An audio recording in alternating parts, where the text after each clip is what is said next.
بلکہ اس طریقے سے دوسرے پر بوجھ ڈالنا، وہ سود لیتا ہے، کہیں قرضہ لیتا ہے، حرام ہے اس طرح کی دعوت۔ اس کو مجبور کیا جا رہا ہے گویا کہ اتنی لمبی دعوت کے اوپر، اور جس کی دعوت نہیں کی بس یہ تو ہمارا ہی کی بول چالے نہ ہے، بیکار ہے، گواہ یوں ہماری نظر سے کا ہے ایک ہی بد کے یوں ہم کا یار کا سب دن پوچھت رہے، ایک ہی لوگ جگ رہا، ایک ہی لوگ جگ رہے، کچھ بھی نہیں کرے۔ تو اب وہ سب مسلمانوں غور کرنے کی ضرورت ہے، یہ بات ماننے کی ضرورت، مانیں گے انشاءاللہ۔ کوئی پوچھے یا نہ پوچھے، یہ نہ تصور کرو کہ یوں نہ پوچھی سے تو ہم اس سے نہ پوچھنے کی وجہ سے ناراض ہو جائیں۔ کہا تو کا پھر ہی نپٹائی دی ان کا، ہاں یہ تو ہمارے یہاں کھائی رہا ہے الحمدللہ۔ ہاں اس لیے تھوڑا کھانے میں احتیاط بھی کرو، کاہے سب کے ہاتھ لمبا مار رہے پہلے سے۔ ہاں جناب شرکت بھی صحیح انداز سے کریے۔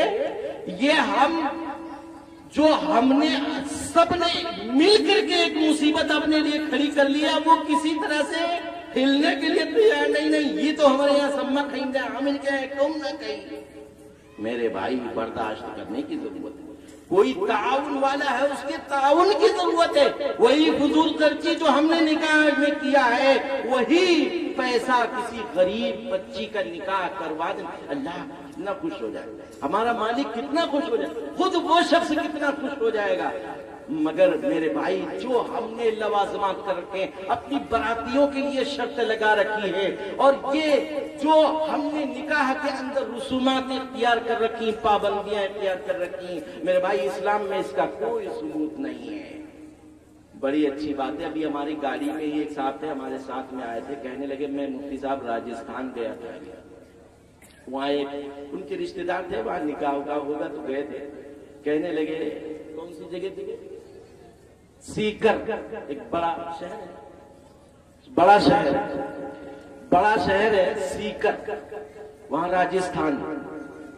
انہوں نے بتایا کہ وہاں پر نکاح کیسے ہوا، نکاح ایسے ہی طے ہو گیا، مسجد میں آ کر کے نکاح ہو گیا، نہ بارات آئی، نہ لڑکی کے ہاں کھانا کھایا گیا، نہ ان لڑکوں نے جو لڑکے آئے تھے دولہا بن کر کے انہوں نے بھی نہیں کھایا، وہاں نکاح پڑھا، اور نکاح پڑھنے کے بعد میں پھر چلے گئے، نہ سلامی نہ وہ ڈھکڑا کیا اپنے ہاں بولتے ہیں سب، ہاں یہ رسگلہ کا باسی اور تازہ ہے، یہ کچھ نہیں ہوا، ایک بھی رسم نہیں ہوئی، اور وہ جناب صرف نکاح کے بعد دروازے پر سلام کر دیا، السلام علیکم، اس کے بعد وہ لوگ چلے گئے، اور رخصت کروانے کے لیے ان کے یہاں کے مستورات اور عورتیں آئیں، رخصت کروا کے رات میں وہ لے گئی دلہن۔ اور ایسا نہیں کہ وہ محتاج بڑے بڑے سیٹھ لوگ، مالدار لوگ، کیا میرے بھائی یہ ہم نہیں اپنا سکتے ہیں؟ اپنا سکتے ہیں۔ دیکھو جو عمل کرتا ہے، اللہ کی کسی سے رشتہ داری نہیں ہے، خوب غور سے سن لو، اللہ کی کسی سے رشتہ داری نہیں ہے کہ اللہ کی بلانے سے رشتہ داری ہے، اس وجہ سے ان کا تو سما ملا ٹھیک ہوئی گئی، یہ کچھ جگاڑ نہیں ہے۔ اگر اپنا عمل اور اللہ کا تقوی اختیار کرو گے، اللہ کا حکم اپنے اوپر لاگو کر لو گے، اللہ تم کو اپنا لے گا، اللہ کا قرب حاصل ہو جائے گا، اللہ رب العزت بھی عطا فرمائیں گے، اور اللہ تعالیٰ تمام امور درست فرما دیں گے۔ اس لیے میں آخری بات اپنی عرض کرتا ہوں، اللہ کے نبی صلی اللہ علیہ وسلم نے حضرت علی رضی اللہ تعالی عنہ سے فرمایا، کیا فرمایا؟ یا علی، اے علی، ثلاث لا تؤخرها، تین چیزیں ایسی ہیں کہ جن کو پیچھے مت کرنا۔ غور سے سنیے، اللہ کے حبیب صلی اللہ علیہ وسلم کیا فرما رہے ہیں حضرت علی رضی اللہ تعالی عنہ سے کہ اے علی، تین چیزیں کبھی پیچھے مت کرنا، یعنی جب ان کا نمبر آ جائے تو انہی کو کرنا، ان کو اگر کرو گے نہیں تو سمجھ لیجیے ہلاکت ہے۔ مسلمانوں آج وہ تین چیزیں اپنے پلے باندھ لو۔ بھئی حضرت علی رضی اللہ تعالی عنہ کتنے قریبی تھے حضور کے، ہر اعتبار سے قریبی تھے، آپ ان کو نصیحت فرما رہے ہیں۔ وعدہ کریں انشاءاللہ تینوں چیزیں ہم اپنائیں گے، اور چیزیں تو پتہ نہیں کیا کیا چیزیں، تین چیزیں یاد رکھو۔ کیا فرمایا؟ یا علی، اے علی ثلاث لا تؤخرھا، تین چیزیں کبھی مؤخر مت کرنا۔ الصلاۃ اذا اتت، پہلی چیز یہ ہے کہ جب نماز کا وقت آ جائے تو اس میں تاخیر مت کرنا۔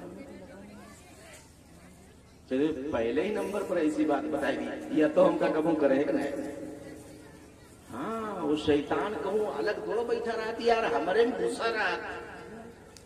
شیطان ہمارے اندر ہے، ان الشیطان یجری من الانسان مجری الدم، جناب خون میں رگ و ریشے میں پیوست ہو جاتا ہے۔ اتنی بڑی اس کو اللہ نے بہکانے کی بھی طاقت دی ہے۔ یہ ہمارے اندر شیطان موجود ہے، وہ کہتا ہے کبھی بھی وعدہ مت کر لینا، عہد مت کر لینا ورنہ پھنس جاؤ گے جناب۔ اور اب تو جاڑا چل رہا ہے، پاکو رہنا مشکل ہے۔ ہاں جاڑا آ جائے پھر اس کے بعد پانی چھونا، اتنے کاہل صفائی۔ دیکھو اسلام میں صفائی ستھرائی اور پاکی کی جو اہمیت ہے وہ کسی کے اندر نہیں۔ آپ سب نے پڑھا ہوگا، سنا ہوگا کہ پاکی آدھا ایمان ہے، ایک حدیث کا ترجمہ ہے، پاکی آدھا ایمان ہے۔ تمام مسلمانوں یہ طے کرو کہ انشاءاللہ پاک ضرور رہیں گے، ہاتھ اٹھائیے سب لوگ، انشاءاللہ پاک رہیں گے۔ اور ایک بات ہم آپ کو بتائیں، ہم میں سے بہت سے لوگ یہ سمجھتے ہیں کہ بھائی سے پوچھ مار دی اس رہا ہے اب ناپاک ہوئے گے، گنا چولے گے رہنے اب ناپاک ہوئے گے، گھاس چھیلے گے تھے اب ناپاک ہوئے گے، پیشاب ایسے کر لیا تھا ناپاک ہوئے گے۔ ناپاک نہیں ہوتا اس طرح سے آدمی، مسئلہ بتا رہا ہوں۔ اس طرح سے اگر کسی نے پیشاب کر لیا ہے کہیں اور ایسے ہی پینٹ باندھ لی، پیجامہ باندھ لیا ہے تو ناپاک نہیں ہوگا۔ کہیں کسی بھینس نے، گائے نے پوچھ مار دی ہے، وہ ناپاک نہیں ہوگا۔ گھاس چھیلنے سے، کوئی بھی نجاست اٹھانے سے، گنا چھیلنے سے ناپاک نہیں ہوتا ہے انسان۔ ان چیزوں سے وہ اتنی چیز جس پر نجاست لگی ہوئی ہے اتنی چیز ناپاک ہوتی ہے۔ جیسے آپ کے پیجامے میں لگ گئی پیشاب، آپ نے پیشاب ایسے کیا، پانی سے دھلا نہیں، تو جتنی پیشاب آپ کے پیجامے میں جتنی دور لگی ہوئی ہے اتنا پیجامہ آپ دھل دیجئے، اپنا استنجا کر لیجئے، بات ختم، پاک ہیں آپ، ناپاک نہیں ہوئے۔ نہیں اب نہانا ضروری ہے، اس کے لیے نہانا ضروری نہیں ہے۔ بھینس نے، بیل نے جہاں پر پوچھ مار دی تھی اتنا حصہ ناپاک ہے، اتنے حصے کو آپ دھو دیجئے، آپ پاک ہیں، آپ کا کپڑا پاک ہے۔ کیوں سمجھ رہے ہو اپنے آپ کو ناپاک؟ یہ ناپاک سمجھنے سے شیطان کا داؤ بہت چلتا ہے۔ اس لیے کبھی یہ غور کرو کہ اس طرح سے ہم کبھی انشاءاللہ اپنے آپ کو ناپاک نہیں کہیں گے، نہ سمجھیں گے۔ گنا چھیل کے آئیں گے، خوب نماز پڑھیں گے، کوئی بات نہیں۔ گھاس چھیل کے آئیں گے، نماز پڑھیں گے، اپنے آپ کو پاک سمجھیں گے۔ اسی طریقے سے مستورات میں بھی، عورتوں میں بھی ایسا ہوتا ہے کہ نہیں کچھ ہو گیا، بچے نے پیشاب کر دیا بس ناپاک ہے۔ ناپاک نہیں ہے، بچے کا پیشاب جہاں پہ لگا ہوا اتنی جگہ دھل جو بس پاک ہے، نہانے کی ضرورت نہیں ہے۔ اسی طریقے سے جو ایام ہوتے ہیں عورت کے، جن ایام میں، جن دنوں میں وہ ناپاک ہوتی ہے وہ تھوڑے دن ہوتے ہیں، اب اس کے علاوہ پتہ چلا اپنے آپ کو ناپاک ہی بنائے ہیں پورا مہینہ۔ نہیں، پاکی ناپاکی کا بہت بڑا فرق پڑتا ہے ایمان پر۔ اس لیے غور سے سنو، ہر مرد عورت یہ کوشش کرے کہ ہم انشاءاللہ مکمل پاک رہنے کا اہتمام کریں گے انشاءاللہ۔ دوسری بات یہ ہے جب پاک رہیں گے تو انشاءاللہ نماز کی طرف دل آئے گا، اور پھر یہ ہوگا کہ حضور کی یہ نصیحت یاد رکھیں کہ یہ حضور کی آنکھوں کی ٹھنڈک ہے نماز، اس کو حضور نے اپنے آنکھوں کی ٹھنڈک بتایا ہے۔ تو حضور پاک صلی اللہ علیہ وسلم نے جو یہ فرمایا کہ نماز کا وقت آ جائے تو ٹال مٹول مت کرنا، سیدھے نماز پڑھ لینا۔ ہم نماز کے پابند ہو جائیں، گھر میں بھی پڑھیں، اور جو مسجد میں آ سکتے ہیں وہ مسجد میں پڑھیں، نہیں مسجد میں آ سکتے ہیں تو گھر میں پڑھیں، عورتیں بھی پڑھیں، بچوں کو بھی پابند بنائیں کہ نہیں نماز کا اہتمام کرو۔ یہ حضور کی نصیحت ہے کہ نماز کو مؤخر مت کرو۔ دوسری چیز حضور نے ارشاد فرمائی، کیا دوسری چیز مؤخر نہ کرنا؟ والجنازۃ اذا حضرت، جب جنازہ موجود ہو تو اب پھر جنازے کو ٹال مٹول مت کرنا۔ ارے ابھی ہوئی بٹیا ہوتی ہیں، ابھی ہوئی پھوپھی ہوتی ہیں، ابھی ہوئی وہاں چلے تھے ان صاحب کے ساڑو کے سمدھی ہیں، خدا جانے کتنے رشتے ناٹک بنا کر کے وہ فلاں دلی سے چلے ہیں، 3 دن میں پہنچیں گے تو ابھی ان کو رکھے ہوئے نہیں۔ تجہیز و تکفین میں تعجیل ہے، یعنی جب بھی نمبر آ جائے جنازے کا تو پہلے اس کو نہلا دھلا کر کے فوراً پھر تھوڑی دیر جو بھی رکھنا ہے رکھو۔ ایک ہمارے یہاں یہ بھی رسم چلتی ہے، جب کوئی مر جاتا ہے تو کہتی نہ وہی جب تک پلنیاں نہ آئے جی، وہی جب تک ٹھکانا نہ آئے جی، جب تک جو ہے ان کا نہلائے ہونا، ابھی نہلایا نہ جائے، جب فلانے آ جائیں گے تب نہلایا جائے گا۔ اسلام میں اس کا کوئی ثبوت نہیں ہے۔ میت کو نہلا دھلا کر کے رکھو گے، اس کے پاس ذکر اللہ کرو گے، فرشتوں کی آمد ہوگی، بخشش کی امید ہے۔ نہ یہ کہ جناب اس کو ایسے ہی سڑیل بنائے رکھے ہوئے، خود بھی سڑے بیٹھے ہوئے ادھر ادھر کی پھینک رہے ہیں، غیبت کر رہے ہیں، یہ اس کے عذاب کا ذریعہ بن سکتا ہے، ہمارے بھی عذاب کا ذریعہ بن سکتا ہے۔ اس لیے اس بات کا دھیان رکھو کیا بھائی کہ جب جنازہ ہو جائے کوئی تو فوراً اس کو نہلا دھلا کر کے رکھیں گے۔ ہاں جب رکھنا ہے تھوڑی دیر تو نہلا دھلا کر کے اس کو تیار کر کے رکھیں گے، اور پھر بہت زیادہ انتظار نہیں کریں گے، اور کسی کے آمد کا بھی بہت لمبا آ رہا ہے یا اس سے کہہ دے بھائی وہیں سے دعائیں مغفرت کر دینا، اللہ اکبر، آپ جنازہ پڑھیں، جنازہ تو اذا حضرت آ جائے تو پھر مؤخر نہ کرو۔ آخری بات جو حضور نے ارشاد فرمائی، خاص طور سے وہ بھی ہم کو اپنے پلو سے باندھنے کی ضرورت ہے، اپنے دامن میں باندھنے کی ضرورت ہے۔ حضور نے ارشاد فرمایا الأيم اذا وجدت لها كفوا، جب بے نکاحے کا جوڑا مل جائے تو تم نکاح میں تاخیر مت کرنا۔ بے نکاحے کا کیا مل جائے بھائی؟ جوڑا مل جائے تو پھر نکاح میں تاخیر مت کرنا۔ مرد ہو، عورت ہو، لڑکی ہو، لڑکا ہو، جب وہ بالغ ہو جائے اور اس کے باوجود ہم نے لاپرواہی کی، حضرت ابن عباس رضی اللہ تعالی عنہ کی ایک حدیث میں نے پڑھی تھی، میں اس کا ترجمہ کر کے آپ سے رخصت ہوتا ہوں۔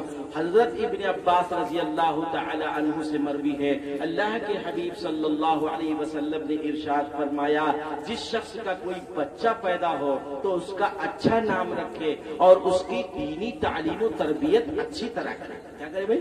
دینی تعلیم و تربیت، اس کے اخلاق کا اچھا خیال کرے، اس کو تیار کرے، دینداری سکھلائے، اس کو سنتیں اللہ کے حبیب صلی اللہ علیہ وسلم کی سنائے اور بتائے، اس پر عمل کروائے، خود بھی عمل کرے۔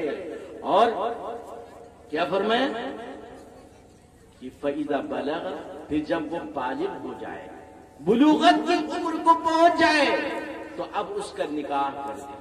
کیا کرتے بھائی؟ نکاح کرتے۔ تو پہلے سے ہی فکر ہو جانی چاہیے، نہ کہ ابھی تو بہت چھوٹا ہے ابھی پیروں پکھڑا نہیں، فکر کرو اس کی، پہلے سے فکر کرو اس کے نکاح کی۔